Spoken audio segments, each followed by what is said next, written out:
Hello YouTube and welcome to another video. This is going to be a bit of an update because I'm going away this weekend and I don't know that I'll be able to put a video out on Sunday. I'm currently working on making a new bed plate mold so that I can make more efficient and better bed plates.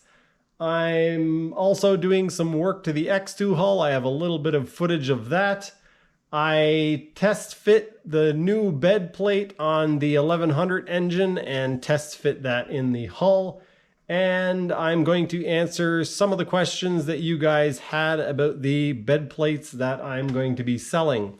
So I guess we should probably just get into the video.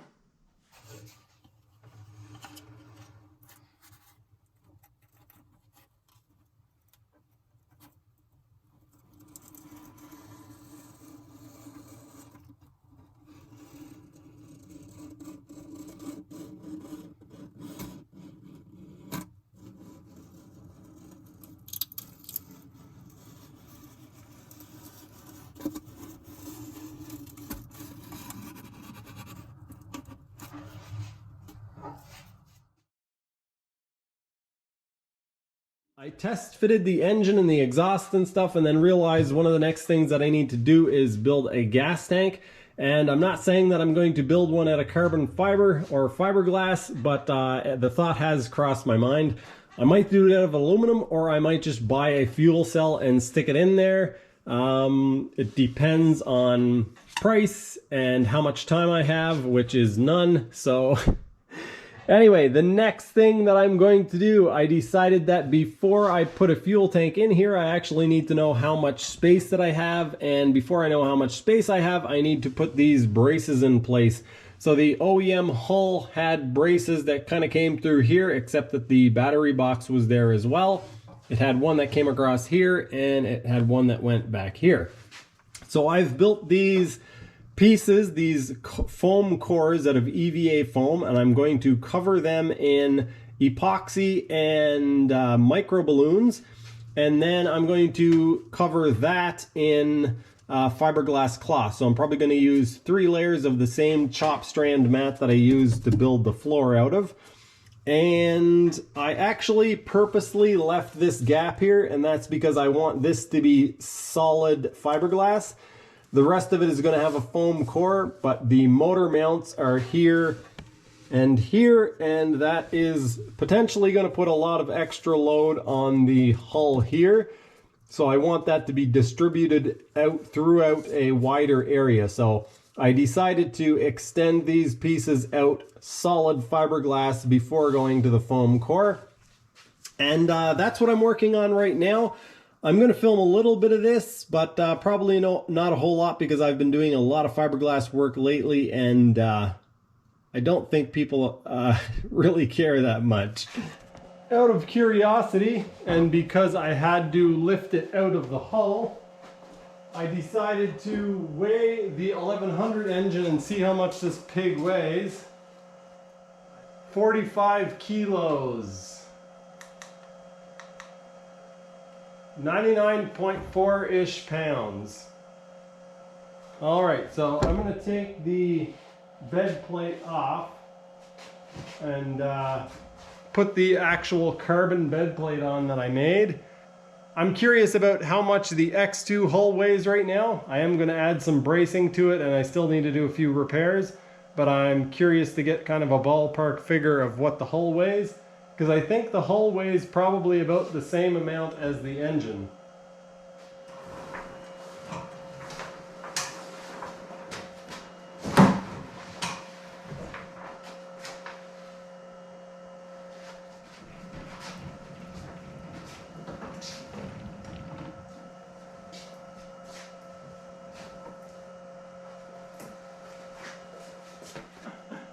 Hoping I don't break the hull here.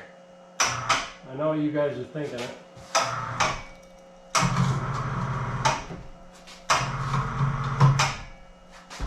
Alright, I think I'm airborne.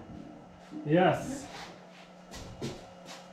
This is the worst readout ever. 119 pounds, I think.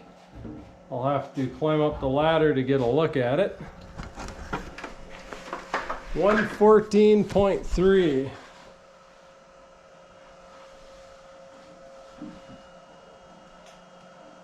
don't think that's too bad. The motor mounts are in there, and so are the exhaust things, as well as the steering cable and the trim cable.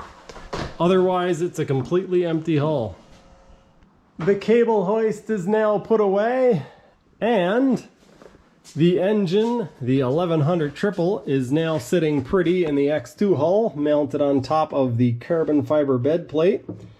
Nice and solidly mounted in there, and I will talk a little bit more about bed plate stuff, including answering some of the questions that you guys had about carbon fiber and about the bed plate a little bit later in this video. But right now I'm going to talk about the hull reinforcement and what I've been doing with that.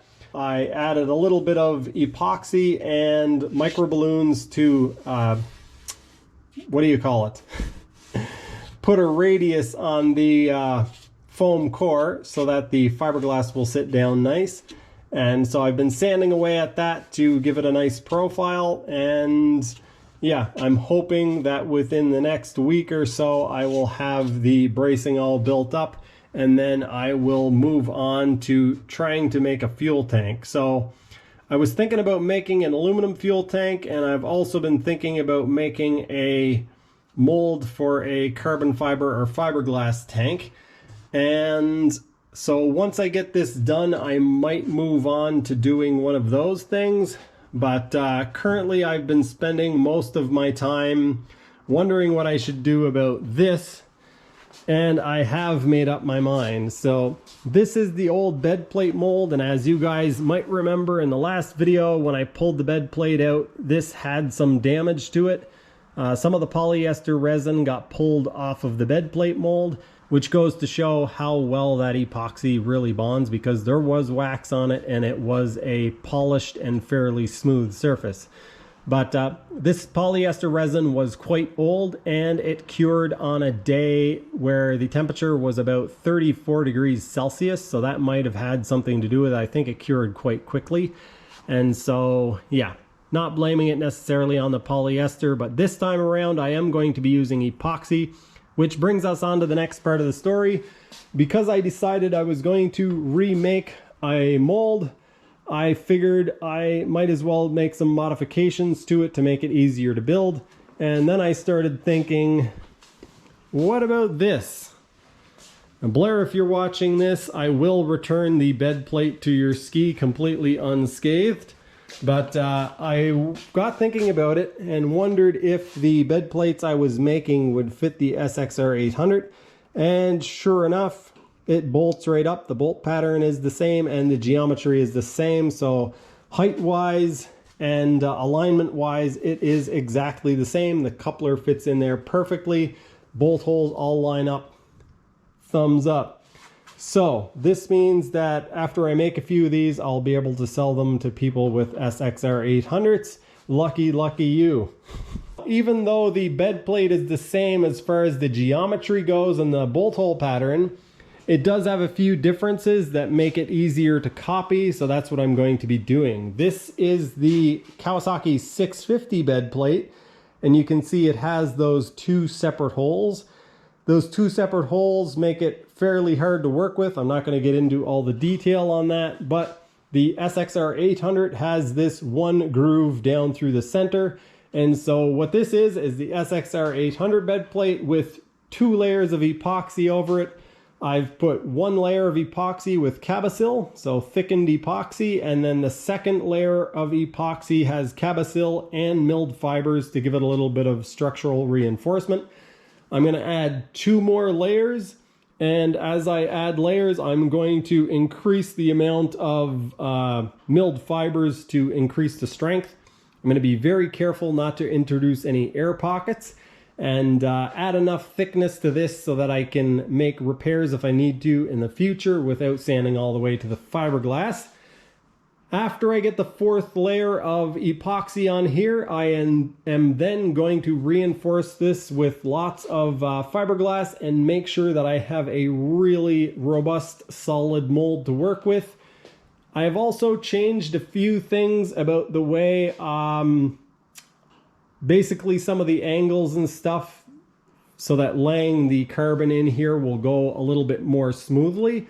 But I can't really show you guys that now because, well, the bed plate is now under 2 layers of epoxy and some PVA and some molding putty, and yeah.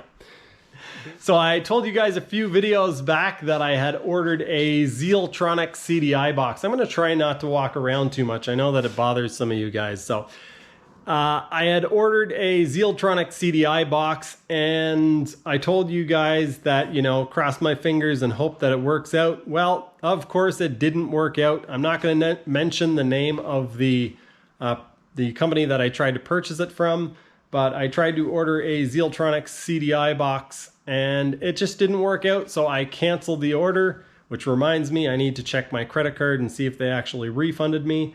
And I decided to make the purchase through Ericsson Machine and Performance, Mark at Ericsson Machine and Performance. I had initially wanted to purchase the CDI box directly through him because I had watched one of his videos on it, and he offers the service of programming 2 different timing curves onto the CDI box. And so that makes it really easy for me because it's basically going to be plug and play. There's still a little bit of stuff that I need to do, obviously. It doesn't plug directly into the... When I say plug and play, I shouldn't have said that. It's going to be a whole lot easier, let's just say that. But this CDI box is fully programmable. You can adjust timing curves and set up 2 different ones so that you have a push button, and you can basically have it so that you can run on pump gas, and then you can have a race gas with a way more aggressive timing curve. You can also set up rev limits at different points, and you can just go into a computer and change lots of different stuff on it. So I'm not going to get too much into that because, quite honestly, I forget most of what I read about it, and we'll just have to have a little look-see when I actually get the CDI box. But I'll talk more about that when I actually get it. I had to go put a hoodie on because it's getting a little bit chilly. It is the end of August, and here in Calgary, Alberta, that basically means that our summer is over. Sad but true, we will have some nice days, but the evenings are going to start getting quite chilly. The next thing that I'm going to do is answer some questions that you guys had about the carbon fiber bed plates. There's a couple of different versions of 2 questions that you guys had, so I'll do my best to answer those. And if I miss your question, or if I didn't do a good enough job explaining it, or if you want to know something different or specific, feel free to leave a comment or send me an email, and I'm happy to answer your question. So the first question that people had was about the fitment, whether or not I was going to be test fitting it, and how it fit into the hull. And I think I've kind of already answered that because I showed you guys that it fits on the SXR800 and it also fits in the X2. So as far as the engine mounting goes, the bed plate mounting to the engine, I believe they are the same for the 650, 750, 800, 900 triple, and 1100 triple. And I know for sure that it fits in the X2 and the SXR. And I believe, I have to assume that it fits in the SX and the SXI. Probably fits stuff like the Super Chicken and some of the other weird variants that Kawasaki made back in those days, but I can't say for sure. As far as drilling the holes in the bed plate, I'm not just guessing at where the holes go. The mold that I made leaves little dimples in the finished bed plate, and, or not the finished, but the bed plate when it comes out of the mold has little dimples in it that are indicators of where I should drill. So I drill those holes out, and the holes end up being exactly where the holes were in the original bed plate. The next question that some of you had was whether or not I was concerned about the bed plates cracking from flexing, vibrations, or a combination of both. And the simple answer to that is no. And the reason why I'm not concerned about this is because laminates like carbon fiber and fiberglass are often chosen specifically because they are very good at dealing with those things. Carbon fiber and fiberglass are very good at dealing with vibrations and flexing, and a couple of really good examples of that are crossbows, compound bows, and long bows. for probably 3 decades have been almost all made out of either carbon fiber or fiberglass. And the reason why they do this is because they can very dependably and repeatedly bend, vibrate, and return to their normal shape without any loss in tension or performance over the years. So they can just continue to work. Another really good example of this is the leaf springs in the mid to late 90s, I believe. The GMC and Chevy, what was it, Safari and Astrovan actually used fiberglass leaf springs on the back of the vehicle, and that is a good example of something that has to take a lot of load, a lot of flexing, and also a lot of different frequencies because of the different road surfaces that you would be driving on. Another good example that I have personal experience with is in the cycling world. A lot of bike frames now are made of carbon fiber, and although part of that is because of the weight savings, a huge part of that is also because carbon fiber has the ability to absorb and mute out a lot of high frequency vibrations, and this is especially important on road bikes. Road bikes have very, very skinny tires to keep them rolling very efficiently, and those tires have about 120 psi. So if you're running with a steel or especially an aluminum fork, those vibrations get shot up through the wheel, through the fork, through the stem, through the handlebars, and into your wrists, elbows, shoulders, and it gets very fatiguing after hundreds of miles. Or I guess it just depends how fit you are.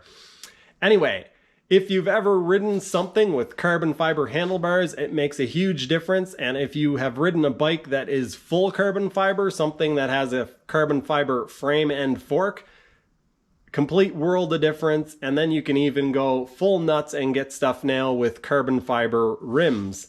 And it makes a huge difference. And the reason why manufacturers choose carbon fiber as why it is their chosen material is because it's lightweight, it's extremely strong, and it mutes out those vibrations that cause your hands to go numb and just cause a lot of fatigue.